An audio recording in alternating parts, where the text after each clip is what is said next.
Let's dive into a moment that's got tongues wagging and social media ablaze. We're talking about a recent diplomatic encounter that sparked a whole lot of conversation, and it centers around none other than U.S. Vice President J.D. Vance and Italy's Prime Minister Giorgia Meloni. Now, picture this: Rome, a city steeped in history, the backdrop for a meeting filled with both political significance and a touch of, shall we say, linguistic levity. Vance's visit to Italy, occurring around the Easter period, carried weight. It came hot on the heels of Meloni's own trip to the White House, where she'd engaged with key figures of the Trump administration. So, this wasn't just a casual hello, it was a continuation of high-level talks, a reinforcement of the special relationship between the United States and Italy. But, as often happens in these international settings, a moment of human interaction stole the show. During a photo opportunity, a moment where the world's press is watching every move, Meloni addressed Vance, beginning her remarks in her native Italian. Now, for many Americans, Italian carries a certain romantic allure. It's the language of opera, of classic cinema, of those picturesque Tuscan landscapes we dream about. But for J.D. Vance, it presented a bit of an unknown. And that's where the now-famous quip came in. Vance, with a touch of wry humor, responded, "Of course she could have called me a jerk and I wouldn't know, but it would be in the most beautiful language imaginable." That single line, a blend of self-deprecation and a nod to the beauty of the Italian language, has since echoed across news outlets and social media feeds. Now, let's unpack the joke a bit. Because in today's world, where every word is scrutinized, context is everything. Vance's remark, while seemingly lighthearted, touched on several layers. First, it highlighted the inherent challenge of cross-cultural communication. We've all been there, right? That moment where you're in a foreign country and you're at the mercy of the language barrier. But it also spoke to the dynamics of diplomacy. These meetings aren't just about policy, they're about building rapport, establishing trust.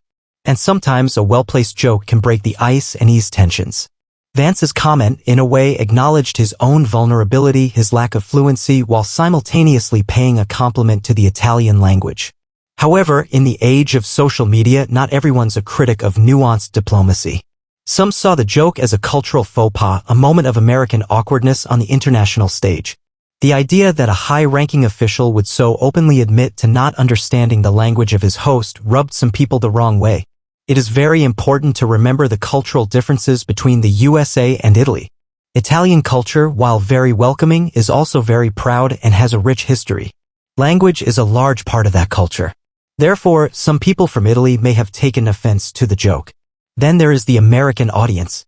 For many Americans, humor is a way to defuse situations and to create relatability. So for a portion of the audience, the joke landed well.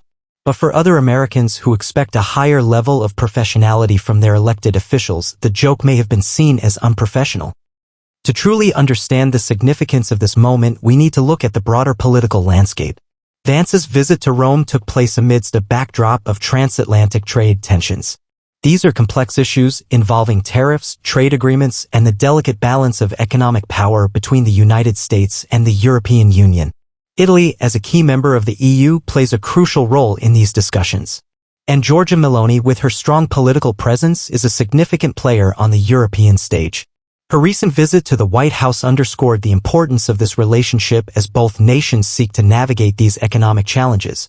Therefore, the meetings that Vance had in Italy were very important. They were a continuation of those high-level talks. The meetings were also happening around the Easter holiday. This adds another layer of complexity to the meetings, as the Easter holiday is an important time for many people in Italy.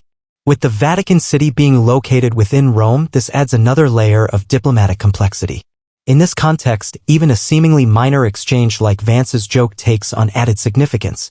It becomes a moment of human interaction within a much larger political drama. It's a reminder that diplomacy isn't just about formal statements and policy papers, it's also about the personal connections that are forged between leaders. Of course, in today's 24/7 news cycle, a moment like this was destined to go viral. Social media platforms lit up with reactions, ranging from amusement to criticism. News outlets dissected every word, every facial expression. The joke was replayed, reposted, and retweeted countless times. This instant dissemination of information has become a hallmark of our modern age. A single moment, captured on camera, can reach millions of people within minutes. And in the process, it can shape public perception and influence political discourse. The media coverage of the event showcased the differing viewpoints. Some outlets focused on the humorous aspect of the exchange, portraying it as a light-hearted moment of cross-cultural interaction. Others highlighted the potential for misinterpretation, emphasizing the importance of diplomatic sensitivity. The social media reaction was even more diverse, with users offering their own interpretations and opinions. Memes were created, jokes were shared, and hashtags were born. In this digital age, every political event becomes a shared experience, a collective conversation that plays out in real time. So, what's the takeaway from all of this? What does this moment tell us about the state of diplomacy, the role of language, and the power of social media? First, it's a reminder that language matters. In an increasingly interconnected world, the ability to communicate effectively across cultural boundaries is more important than ever. And while a joke can sometimes bridge those gaps, it can also create misunderstandings. Second, it highlights the ongoing challenge of navigating transatlantic relations. The United States and Italy, like many nations, are grappling with complex economic and political issues. And these interactions between leaders, however brief, can have a lasting impact on those relationships. Third, it underscores the pervasive influence of social media. In today's world, every political moment is amplified, dissected, and debated in the digital sphere. This can create both opportunities and challenges for diplomats as they seek to communicate their message to a global audience.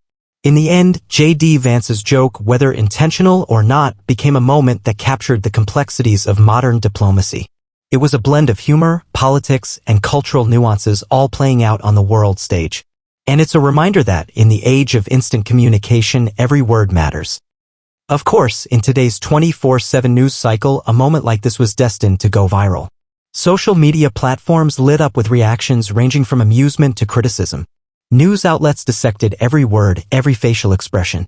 The joke was replayed, reposted, and retweeted countless times. This instant dissemination of information has become a hallmark of our modern age. A single moment captured on camera can reach millions of people within minutes. And in the process, it can shape public perception and influence political discourse. The media coverage of the event showcased the differing viewpoints. Some outlets focused on the humorous aspect of the exchange, portraying it as a light-hearted moment of cross-cultural interaction. Others highlighted the potential for misinterpretation, emphasizing the importance of diplomatic sensitivity.